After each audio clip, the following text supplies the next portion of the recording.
Aston Martin revealed the new V12 Vantage, a special edition model limited to 333 units. The power comes from a 5.2-liter Twin Turbo V12 engine, of course.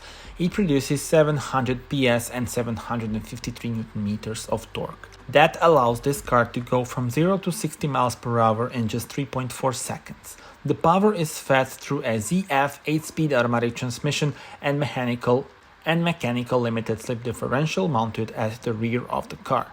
Car looks spectacular from every angle with aggressive bumpers and huge spoiler, which makes it really stand out. Deliveries are scheduled to begin in Q2 2022. Tell me in the comments, how do you like it?